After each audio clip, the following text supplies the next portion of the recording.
Hello friends, welcome to my YouTube channel Biology Study. I am Meena Chaudhary. In last video, we complete the properties of genetic material of the chapter molecular basis of inheritance. Today we start RNA world. तो जो RNA world hypothesis है वो दी थी Alexander rich and Gilbert ने। ठीक है, उन्होंने RNA के बारे में बताया था। तो अब इसको समझने के लिए हमें पहले इमेजिन करना होगा कि जब अर्थ पर फर्स्ट लाइफ ओरिजिनेट हुई थी उस समय जो फर्स्ट जेनेटिक मटेरियल था वो क्या था, यानी कि डीएनए था या फिर वो आरएनए था। तो वही इस जो हम पढ़ने वाले हैं आरएनए वर्ल्ड, इसके अंदर हम समझेंगे। ठीक है, कि जो फर्स्ट ओरिजिनेट हुई थी लाइफ उसमें सबसे पहला जो जेनेटिक मटेरियल था वो क्या था, आरएनए या फिर DNA. From foregoing discussion, an immediate question become evident, which is the first genetic material. तो जो हमने पहले डिस्कशन किए थे लास्ट वीडियोस में, उनमें से हमें ये क्वेश्चन आता है उसकी कि जो फर्स्ट जेनेटिक मटेरियल है वो क्या था। It shall be discussed in detail in the chapter on chemical evolution, but briefly we shall highlight some of the facts and points. तो ये सब हम लोग डिस्कस करने वाले हैं एक्चुअली में जो केमिकल इवोल्यूशन चैप्टर है उसके अंदर डिटेल में। लेकिन अभी हम जो ऊपर ऊपर से पढ़ लेते हैं, कुछ हाइलाइट्स हैं, फैक्ट्स और पॉइंट हैं कुछ, उनको हम इसी में कवर करेंगे। ठीक है, RNA was the first genetic material.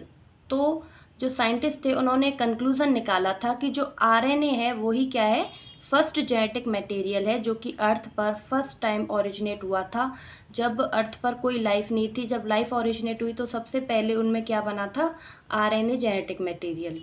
ठीक है, there is now enough evidence to suggest that essential life processes such as metabolism, translation, splicing, etc. evolved around RNA, and RNA used to act as a genetic material as well as a catalyst. There are some important biochemical reactions in living system that are catalyzed by RNA catalyst and not be protein and enzymes.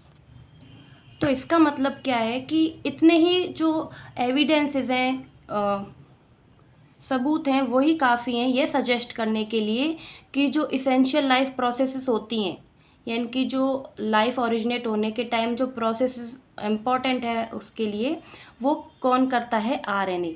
क्योंकि जैसे metabolism है, metabolism और translation and splicing, ये तीनों ही काम किसके द्वारा किए जाते हैं, आरएनए के, जो कि लाइफ के लिए इम्पॉर्टेंट हैं।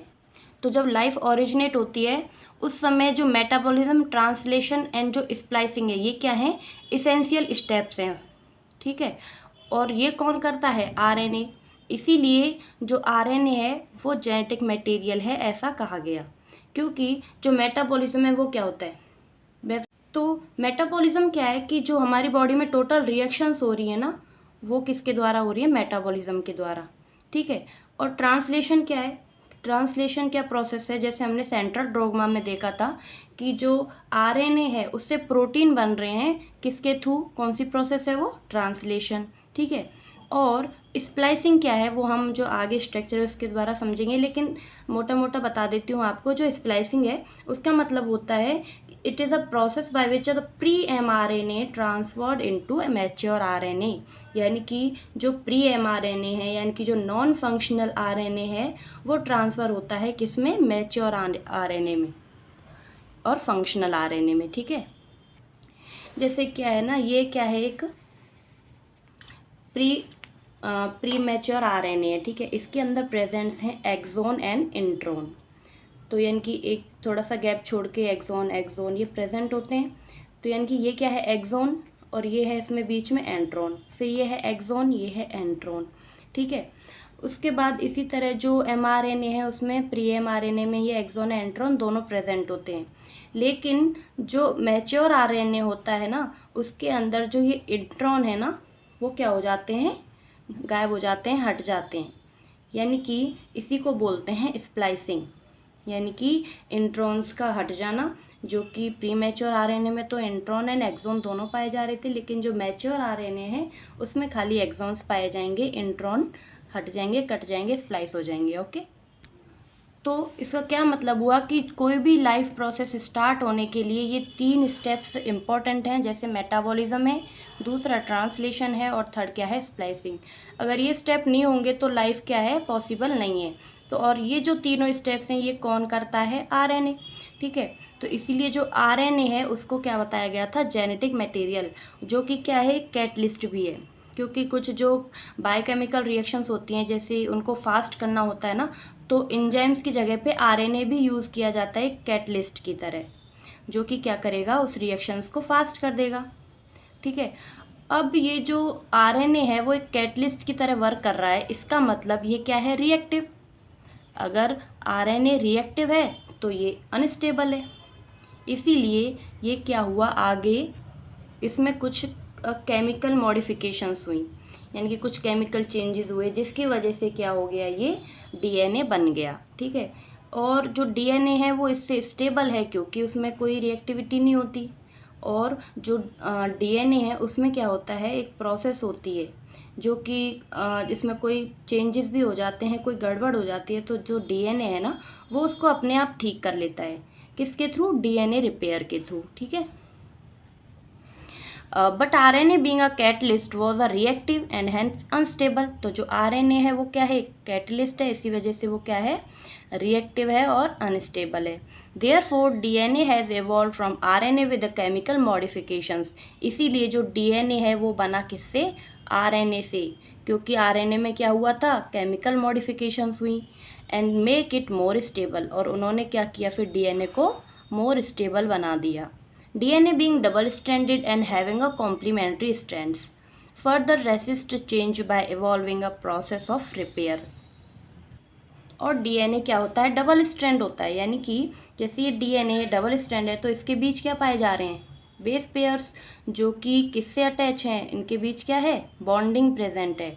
तो जितनी इनमें बॉन्डिंग होगी उतना ही जो डीएनए वो क्या होता है, स्टेबल होता है।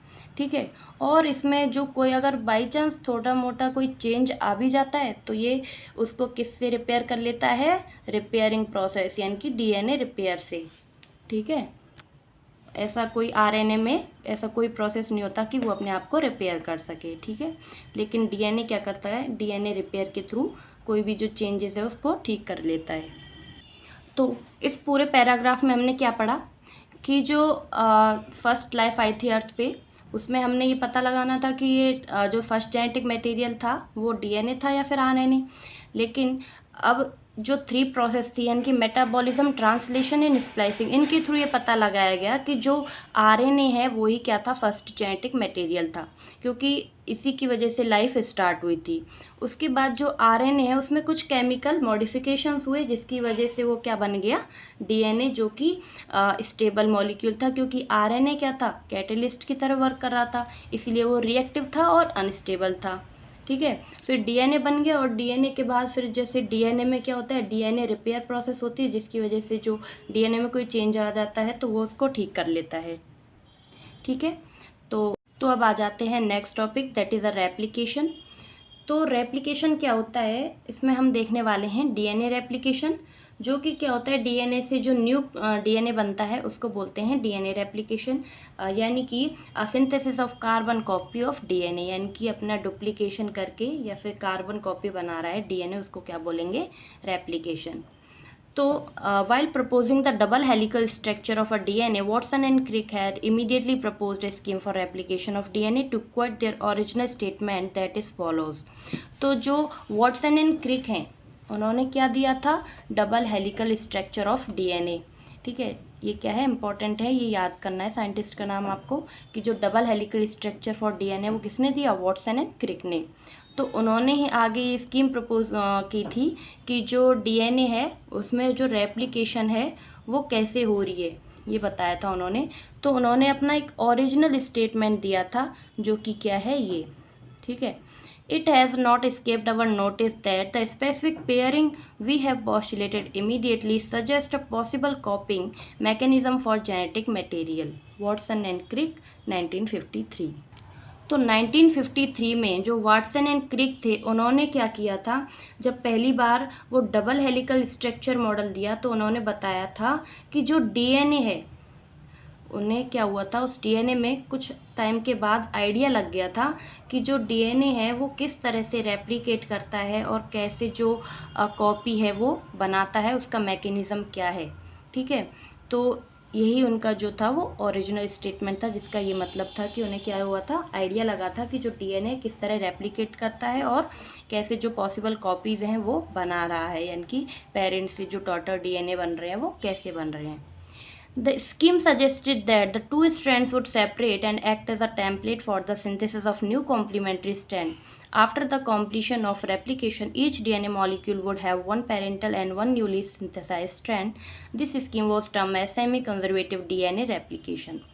तो इस पूरे पैराग्राफ का क्या मतलब है, तो जो वॉटसन एंड क्रिक थे उन्होंने बताया कि जो डीएनए है वो कैसा है, सेमी कंजर्वेटिव डीएनए रेप्लिकेशन करता है वो, ठीक है। यानी कि सेमी कंजर्वेटिव का क्या मतलब हुआ, सेमी मतलब आधा एंड कंजर्वेटिव मतलब बचा हुआ, यानी कि आधा बचा हुआ जो डीएनए है। यानी तो जो फिगर 6.6 है उसमें जो वॉटसन एंड क्रिक मॉडल है सेमी कंजर्वेटिव डीएनए रेप्लिकेशन का, इसमें क्या है, ये क्या है ऊपर, ये है पेरेंटल डीएनए। इसमें क्या है, ये दो न्यूक्लियोटाइड स्ट्रैंड्स हैं जिनको बोलते हैं पेरेंटल स्ट्रैंड्स, ठीक है। ये आगे क्या करेंगे, सेपरेट हो जाएंगे, ठीक है। अब ये सेपरेट होंगे तो इनकी जो ये बॉन्ड थी, जैसे एडेनिन और थाइमिन, ये क्या हो गए, अलग अलग हो गए, टूट गए। तो ये जो बॉन्ड टूट गए तो क्या हो गए, ये सेपरेट हो गए। और ये जो बॉन्ड ब्रेक हुए वो किसकी वजह से हुए, वो एक एंजाइम है जो कि इनको तोड़ रही है, कौन सी, हेलिकेज एंजाइम, ठीक है, जिसकी वजह से ये क्या हो गए, बॉन्ड ब्रेक हो गए और ये सेपरेट हो गए दोनों पेरेंटल स्ट्रैंड्स। अब क्या होता है आगे, ये जो एक पेरेंटल स्ट्रैंड था उसके ऊपर एक न्यू स्ट्रैंड बन जाएगा। ऐसे ही ये दूसरा जो पेरेंटल स्ट्रैंड है उसके ऊपर एक और जो न्यू स्ट्रैंड है वो बनेगा, जिसमें क्या होगा, फिर वो इसके कॉम्प्लीमेंट्री जो नाइट्रोजनस बेसिस थे वो बन जाएंगे। जैसे जो सी था इसके सामने कौन सा न्यू जो बेस बनेगा वो होगा जी, क्योंकि वो क्या है, इसके कॉम्प्लीमेंट्री। ऐसे ही जो थाइमिन है इसके कॉम्प्लीमेंट्री क्या है, एडेनिन। तो ये क्या बना लेंगे, बॉन्ड्स बना लेंगे। तो अब जो देखने को मिला है कि ये पेरेंटल जो डीएनए था ये सेपरेट होके डिवाइड होके क्या बना रहा है, दो डॉटर डीएनए, ठीक है।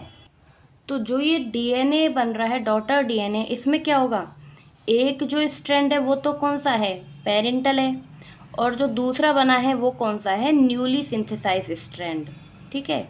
तो जो ये न्यूली सिंथेसाइज स्ट्रैंड है ये कौन सा है, जो बना है किसके कॉम्प्लीमेंट्री, पेरेंटल स्ट्रैंड के, ठीक है। अब ये क्या बन गया, इसका मतलब अब इससे समझते हैं जो सेमी कंजर्वेटिव का क्या मतलब है, कि जैसे एक स्ट्रैंड ये वाला जो आया पेरेंट का वो क्या हुआ, एक ही बचा, इधर यहाँ पे दो स्ट्रैंड से क्या बचा, एक स्ट्रैंड बचा, इधर दो स्ट्रैंड थे, उसी तरह यहाँ पे कौन सा बचा था, एक ही स्ट्रैंड बचा। यानी कि सेमी मतलब आधा, ये जो पेरेंट का आधा स्ट्रैंड इधर था आधा इधर, तो इसीलिए इसको बोला गया सेमी कंजर्वेटिव डीएनए रेप्लिकेशन। यानी कि डीएनए क्या हुआ, रेप्लिकेट हुआ और जो दो डॉटर डीएनए थे वो बना लिए। सो आई होप यू अंडरस्टैंड। अब मिलते हैं नेक्स्ट वीडियो में, जो एक्सपेरिमेंटल प्रूफ है इसका वो हम अपने नेक्स्ट वीडियो में करेंगे। तो तब तक के लिए bye bye, take care, thank you.